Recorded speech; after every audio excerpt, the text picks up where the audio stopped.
ساتھ، ہم اہل بیت کے ساتھ، لیکن ان کی محبت کا یہ مطلب تو نہیں کہ تم جھوٹ بول کے وہ قصے بیان کرو جس کی کوئی اصل نہیں۔ اگر سیدنا علی اس دنیا پہ آ سکتے دفن ہونے کے بعد، شہید ہونے کے بعد، پھر دوبارہ آ سکتے، وہ آج بچیوں کے خیمے پر پہرا دینے کے لیے آئے ہیں، تو جب جنگ شروع نہیں ہوئی تھی اپنے بیٹے حسین کو بچانے کے لیے کیوں نہیں آئے؟ شہزادی سیدہ سکینہ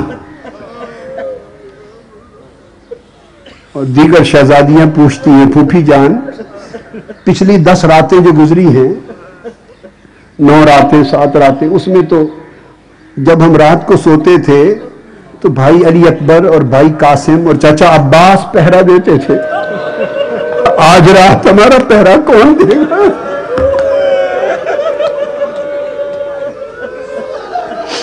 آج رات پہرا کون دے گا؟ سیدہ فرماتی ہے کہ بیٹے آج میں خود پہرا دوں گی۔ شہزادیوں کو اونگ آ گئی، رات جاگتے جاگتے سیدہ کو بھی اونگ آ گئی، ابھی ہلکی سی نیم خوابی ہے، جاگ رہی ہے، کچھ آنکھ بند ہے، اچانک اندھیرا ہے رات کا، اس اندھیرے میں کسی شخص کو دیکھا کہ خیمے کے قریب آ رہا ہے، پریشان ہو گئی کہ خدا خیر کرے، رات کے اندھیرے میں کون ہمارے خیمے میں آ رہا ہے؟ کوئی مرد بھی نہیں ہے آج حفاظت کرنے والا، کون ہے؟ کس ارادے سے آ رہا ہے؟ جب وہ قریب خیمے کے دروازے پر آ گئے، پردہ نقاب پوش، سیدہ بی بی زینب پوچھتی ہے یہ بطول زہرا کی بیٹیوں کا خیمہ ہے؟ تاجدار کائنات رسول کی بیٹیوں کی جگہ ہے، اور پردے کا اتنا اچھا انتظام نہیں، کون ہو خدا کے لیے ہمارے اندر نہ آنا، کون ہو آنے والے؟ وہ پردہ ہٹا کے جواب دیتے ہیں بیٹا علی یہ مرتضیٰ آیا ہوں، آج رات آپ کا پہرا دینے آیا ہوں۔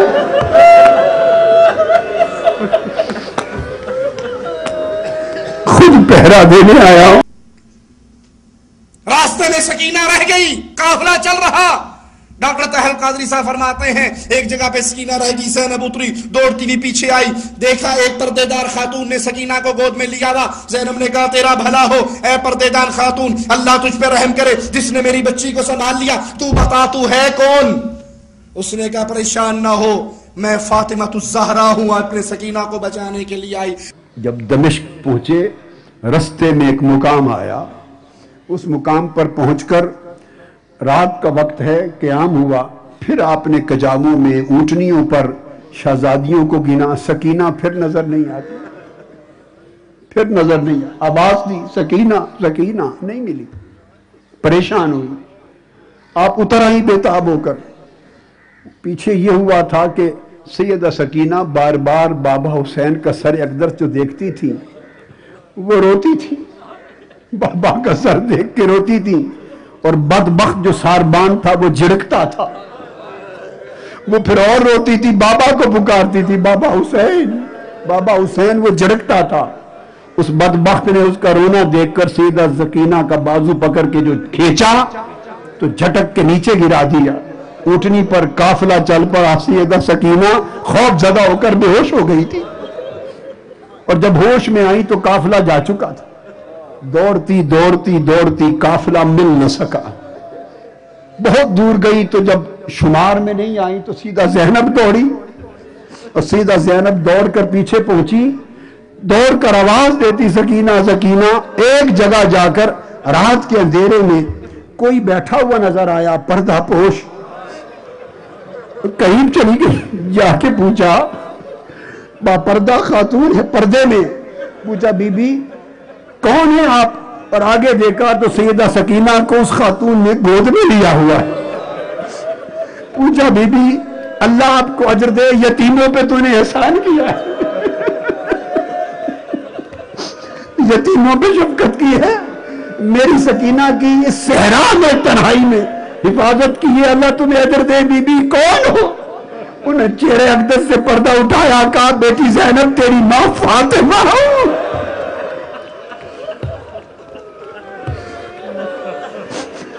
سکینہ کی رکھوالی کے لیے آئی، مان لیا آپ کی بات کو. اگر سیدنا علی اس دنیا پہ دوبارہ آ سکتے, سیدہ فاطمہ اس دنیا پہ دوبارہ آ سکتی, تو جب حسین مدینے سے بھی چلے تھے, مکے سے چلے تھے, یہ ان کو روکنے کے لیے کیوں نہیں آئے؟ نہیں روکا, ٹھیک ہے, آگے کربلا پہنچ گئے.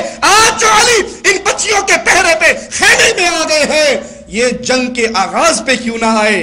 اپنے بیٹے کو بچانے کے لیے کیوں نہ آئے؟ اپنے خانوادے کو بچانے کے لیے کیوں نہ آئے؟ ابن زیاد سے لڑنے کے لیے کیوں نہ آئے؟ یہ لوگوں کو رلانے کے لیے جھوٹے قصے ہیں جو تم نے ان مجلسوں میں بیان کرتے ہو.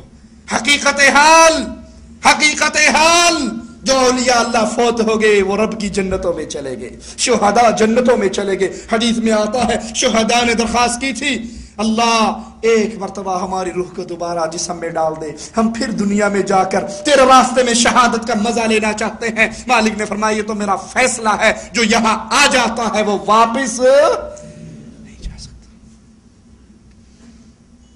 سورۃ یاسین میں شہید کا قصہ پڑھ گئے. اس شہید نے کہا یا لیت قومی یعلمون بما غفر لی ربی وجعلنی من المکرمین. کاش میری قوم کو پتہ لگ جائے کہ مجھے اللہ نے بخش دیا ہے اور جنتوں میں داخل کر دیا ہے. میری قوم کو کاش پتہ لگ جائے, وہ پتہ دینے کے لیے خود واپس نہیں آ سکتے. اللہ کے اولیاء اپنی قبروں میں دفن ہو گئے, اگلے جہاں میں چلے گئے, اس جہاں سے ان کے رشتے ختم ہو گئے. وہ ہمارے حال کو نہیں جانتے, ہم ان کے حال کو نہیں جانتے. پکارنا ہے تو اس اللہ کو, مانگنا ہے تو اس اللہ سے, دل میں ڈر ہو تو اس اللہ کا, رجوع کرنا ہے اپنے گناہوں پر معافی کے لیے تو اللہ سے, اپنے گناہوں کی معافی کے لیے اللہ کی طرف ہی لوٹنا رجوع کرنا چاہیے. اس کے علاوہ کسی اور کی طرف لوٹنا, رجوع کرنا معافی کا سبب نہیں ہو سکتا. اور رجوع کرنا, گناہوں کی معافی مانگنا, یہ عبادت ہے. قرآن بیان فرماتا ہے وَأَنِيبُوا إِلَىٰ رَبِّكُمْ وَأَسْلِمُوا لَهُ. پلٹ آؤ اپنے رب کی طرف. کسی سے گناہ ہو جائے تو اپنے رب کی طرف آئے, کسی سے غلطی ہو جائے اپنے رب کی طرف آئے اور اس کے مطیع بن جاؤ. اللہ سے معافیوں کا سوال کرو. کسی دربار کے عرس میں شامل ہو کر گناہ معاف نہیں ہوتے. 1 سال کے بعد ماتم کا جلوس نکال کر سارا سال کے گناہ معاف نہیں ہوتے. معاف کروانا ہے تو اللہ کے دربار پر آؤ, اللہ کے در پر آؤ, اللہ کے سامنے جھکو, اللہ سے معافیوں کا سوال کرو. اللہ کے در پر آ کر رو, اپنے گناہوں پر آنسو بہاؤ. وہ اللہ ہے جو گناہوں کو معاف کر دیتا ہے. مدد طلب کرنا ہو, مدد مانگنی ہو تو یہ بھی عبادت ہے. خالص اللہ سے مانگی جائے ان امور میں جن میں کسی اور کو استطاعت اور طاقت نہیں. ما فوق الاسباب. یوں تو آپ کہہ سکتے ہیں بھائی یہ سانپ میرے قریب آیا ہے, ڈنڈا مار کے اسے مار دے. وہ آپ کے قریب ہے, وہ آپ کے سامنے ہے, وہ آپ کی سن رہا ہے, وہ آپ کے سامنے موجود ہے. لیکن آپ اپنی مشکل میں اس کو پکارو جو فوت ہو گئے, جو دنیا چھوڑ گئے, جو زمین میں دفن ہو گئے, جو اللہ کی جنتوں میں منتقل ہو گئے, جو اللہ کی جنتوں کے باغات کی طرف چلے گئے. ان کو پکارو. نہ وہ موجود ہیں نہ وہ سن سکتے ہیں. ایسی کنڈیشن میں جب بھی پکارا جائے گا تو عرش والے اللہ کو پکارا جائے گا. قرآن حکیم بیان فرماتا ہے ایاک نعبد و ایاک نستعین. غور کیجئے گا اللہ کے قرآن کی آیت پہ.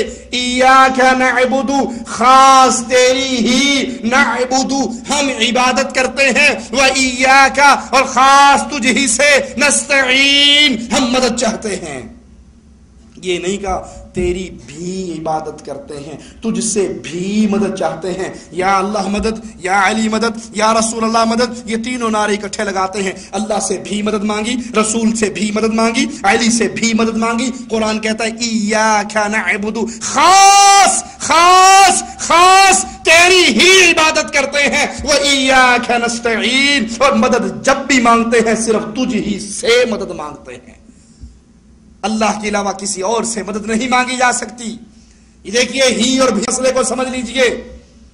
کوئی غیرت مند بندہ برداشت نہیں کرتا کسی کی بیوی یہ کہے جی مجھے ماشاءاللہ آپ سے بہت پیار ہے, آپ سے بڑی محبت ہے, میں آپ کی بھی بیوی ہوں. تو برداشت کرے گا؟ کہتا اچھا تو میری بھی ہے, اس کا مطلب ہے دال میں کوئی کالا کالا اور بھی ہے. ارے میری عزت برداشت نہیں کرتی, یہ تو نے کیا, میں تیری بھی بیوی نہیں, میں تیری ہی بیوی ہوں. نکاح کرنے کے بعد تیرے عقد میں آنے کے بعد اب بیوی ہونے کا رشتہ خاص تیرے ساتھ ہے، میں تیری ہی بیوی ہوں، سمجھانے کے لیے عرض کر رہا ہوں۔ اللہ کے لیے اعلیٰ مثالیں ہیں، ایاک نعبد و ایاک نستعین، ہم خاص تیری ہی عبادت کرتے ہیں۔ سجدہ عبادت ہے تو تیرے علاوہ کسی اور کو نہیں کریں گے، رکوع عبادت ہے تیرے علاوہ کسی اور کے لیے نہیں کریں گے، نظر، نیاز، قربانی، امید، بھروسے، توکل، یہ سب عبادتیں ہیں جو خاص تیری ہی ہوں گی۔ تیری بھی والا ماجرا ہو تو انسان وادی شرک میں داخل ہو جاتا ہے۔ سیدنا ابن عباس کو رسول کریم صلی اللہ علیہ وسلم فرماتے ہیں، اذ استعنت فاستعن باللہ، جب بھی تو مدد مانگے، جب بھی تو مدد طلب کرے تو خاص اللہ سے مدد طلب کیا کر۔ نبی کو تو یہ کہنا چاہیے تھا نا، جس طرح آج کل نعت خواں ہمیں سکھاتے ہیں، پکارو یا رسول اللہ، پکارو یا شاہ میراں جیلاں کو۔ اے ابن عباس، تجھے جب بھی مصیبت پریشانی ہو تو کہا کر یا رسول اللہ مدد۔ آپ نے کہا ابن عباس، جب بھی تجھے مدد طلب کرنی ہو خالص اللہ سے مدد مانگا کر۔ مگر ہمیں پڑھانے والے پٹیے چینلز پہ آنے والے وہ کیا کہتے ہیں؟ ایک قوال کہتا ہے، عذاب قبر سے مجھ کو نہ ڈراؤ واعظ۔ اے مولوی صاحب، اے واعظ صاحب، عذاب قبر سے مجھے نہ ڈراؤ، ابو تراب ہے کافی میری لاحت کے لیے، ابو تراب سیدنا علی میری مدد کے لیے کافی ہے، مجھے عذاب قبر سے ڈرانے کی کیا بات ہے؟